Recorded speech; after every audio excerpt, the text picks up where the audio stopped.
एक गांव में रामू नाम का एक गरीब लकड़हारा रहता था। वह रोज सुबह जंगल में जाता, लकड़ियां काट कर लाता था और उन्हें गांव में बेच देता था। उससे जो भी कमाई होती उसी से वह अपना गुजारा करता था। रोज की तरह एक दिन रामू फिर से जंगल में गया, लेकिन वहां पहुंचकर उसने देखा कि बहुत सारे पेड़ पहले से ही कटे हुए थे। अरे, आज कोई मुझसे पहले आ गया और यहाँ की सारी लकड़ियां काट के ले गया।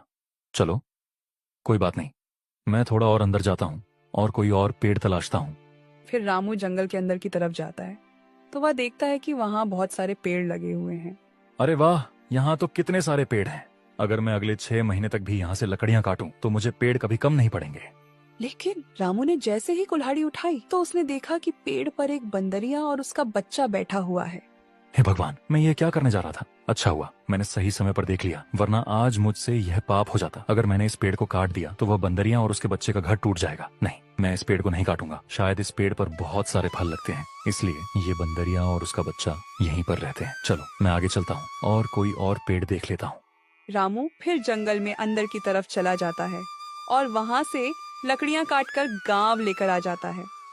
रामू हर रोज जंगल में लकड़ियाँ काटने जाता था और कभी कभी तो वह बंदरिया और उसके बच्चे के लिए कुछ खाना भी लेकर जाया करता था। लेकिन एक दिन रामू लकड़ियाँ काटने के लिए जंगल में जाता है तो उसने देखा कि वहाँ के राजा का मंत्री 2 आदमियों के साथ आया हुआ है और उसी पेड़ को काट रहा था। तभी रामू उस मंत्री से कहता है, मंत्री जी, आप यह पेड़ क्यों काट रहे हैं? राजा का आदेश है कि गर्मियां आने से पहले महल में लकड़ियां जमा हो जानी चाहिए, इसलिए मैं इस पेड़ को काटकर इसकी लकड़ी महल में जमा करने जा रहा हूँ। हाँ मंत्री जी, यह तो सही बात है, लेकिन आप इस पेड़ को मत काटिए। आप किसी और पेड़ की लकड़ियां ले जाइए।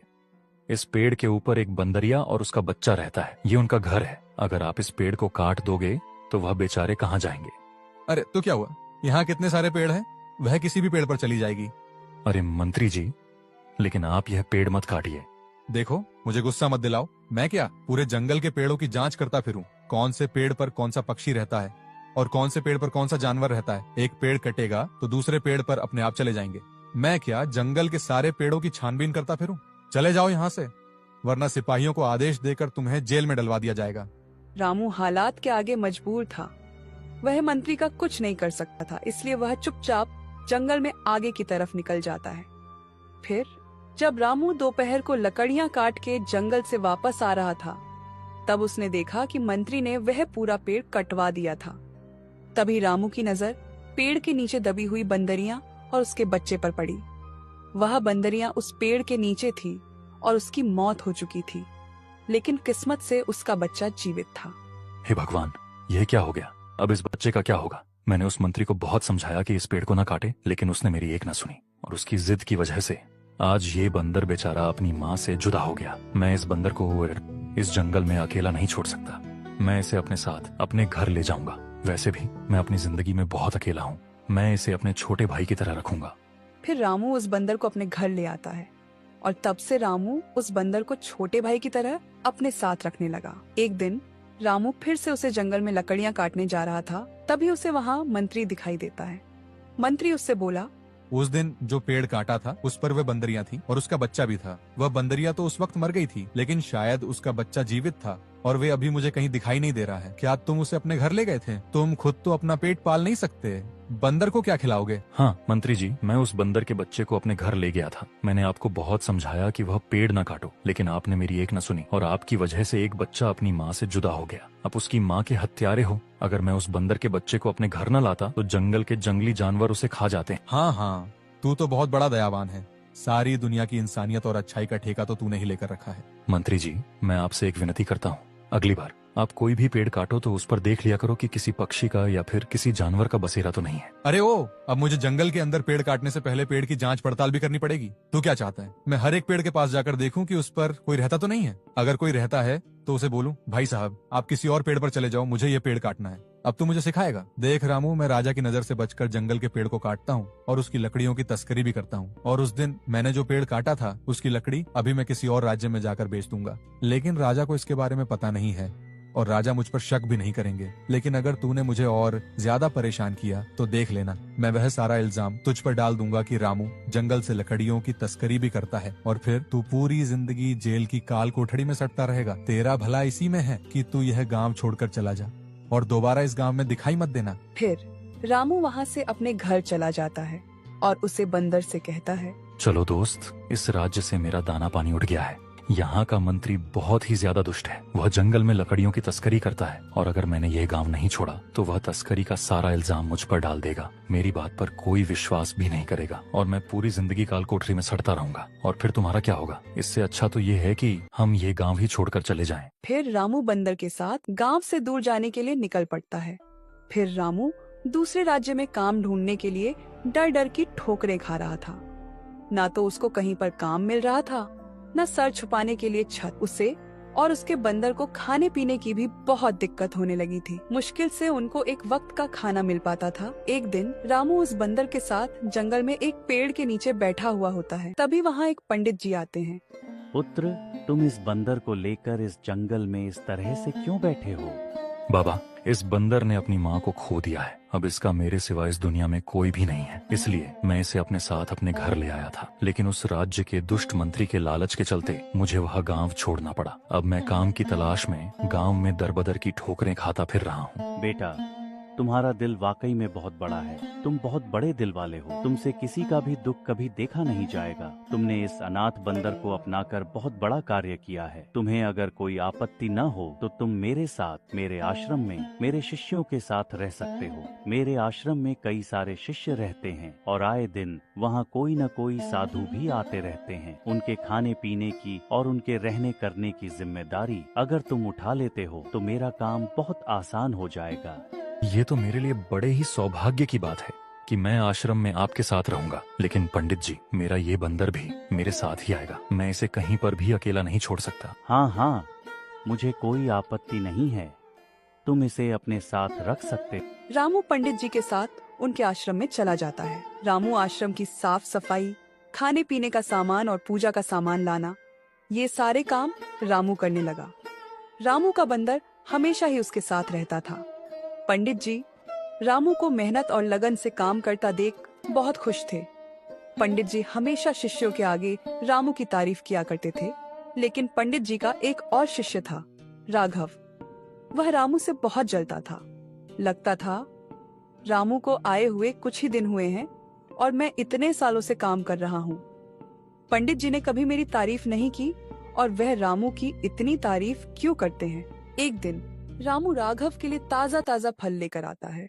यह लीजिए राघव भैया, मैं आपके लिए ताजा ताजा फल लाया हूँ। मैं कुछ दिनों से देख रहा हूँ रामू, तुम बहुत आलसी होते जा रहे हो। तुम्हें ज्यादा खाना न पकाना पड़े, इसलिए यह फल लेकर तुम आते हो। ऐसा नहीं है राघव भैया, आज पंडित जी ने सबको फलहार करने को कहा है, इसलिए मैं यह फल आपके लिए लेकर आया था। रामू और राघव बातचीत कर रहे थे, तभी इतने में रामू का बंदर आता है और राघव के फल खाने ही वाला होता है। यह सब देखकर राघव बहुत गुस्सा हो जाता है। अरे संभालो अपने इस पागल बंदर को। पूरे आश्रम को इसने तो जैसे अपने सर पर उठा रखा है। ये बंदर मेरे हिस्से के फल खा जाएगा क्या? अभी के अभी जाकर इस बंदर को जंगल में छोड़कर आओ, नहीं तो मैं पंडित जी से शिकायत कर दूंगा। राघव भैया, मुझे माफ कर दीजिए, और अगर मेरा बंदर आपके फल खा भी जाता तो मैं आपके लिए नया फल ले आता, पर इस बंदर को मुझसे जुदा मत कीजिए। राघव को रामू पर बहुत गुस्सा आ रहा था। राघव ने जाकर पंडित जी से रामू की शिकायत भी की, लेकिन पंडित जी ने रामू की तरफदारी करते हुए राघव को खूब खरी खोटी सुनाई। यह सब सुनकर राघव आग बबूला हो जाता है। आज इस रामू और इसके बंदर की वजह से पंडित जी ने मुझे कितना सुनाया। मुझे जल्द से जल्द रामू और उसके बंदर का कुछ करना पड़ेगा, लेकिन मुझे कुछ इस तरह काम करना पड़ेगा कि सांप भी मर जाए और लाठी भी न टूटे। कुछ दिन के बाद उसे राज्य के राजा ने पंडित जी को अपने महल में पधारने का न्योता दिया। पंडित जी अपने कुछ शिष्यों और रामू के साथ राजा के महल में चले जाते हैं। राजा ने उन सब की अच्छे से खातिरदारी की और एक दिन रहने के बाद पंडित जी और उनके शिष्य वापस लौट जाते हैं। 2 दिन के बाद राजा अपने मंत्री के साथ पंडित जी के आश्रम पर आते हैं। अरे राजा साहब, आप यहाँ पर कैसे? पंडित जी माफ कीजिए, आज मैं किसी और काम की वजह से यहाँ पर आया हूँ।